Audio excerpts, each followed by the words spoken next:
Flakey, the Naked Snowman. Written and animated by Amy K. Tubbs.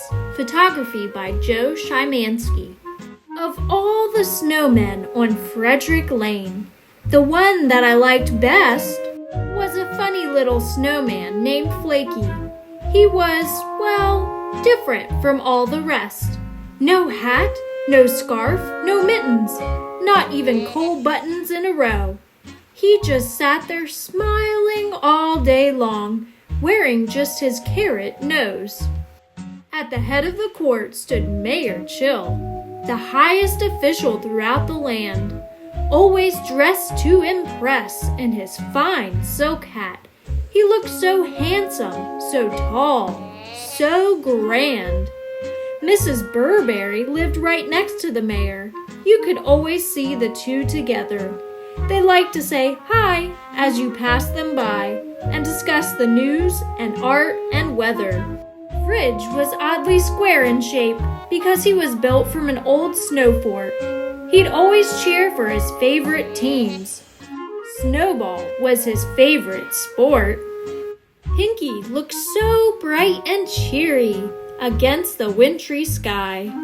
It was easy to tell her favorite color, and if you asked, she'd tell you why. Ski Bum was a wild one, and wow, could he go fast! Up one hill and down another, stand back when he flies past.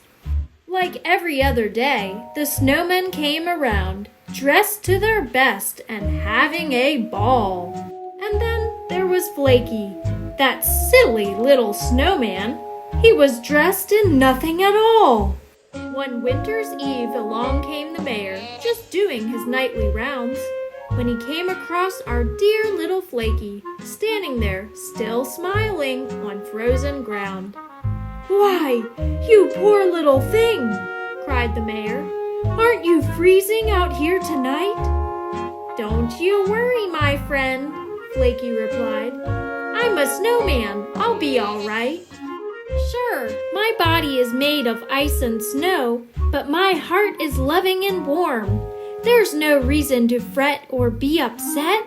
I have all I need to weather this storm.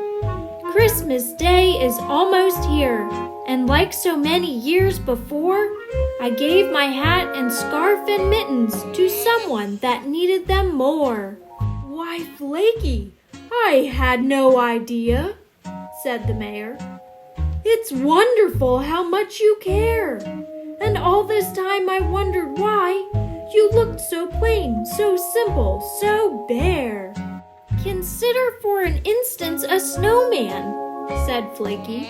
"Then take away our disguise. Underneath the scarf and carrot nose lie snowflakes the tiniest of size. Giving is a lot like a snowflake. Such a little thing can amount to so much.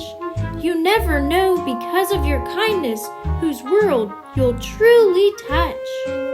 The next morning as the sun arose and greeted another Christmas day, all the snowmen that lived on Frederick Lane had changed in the most wonderful of ways.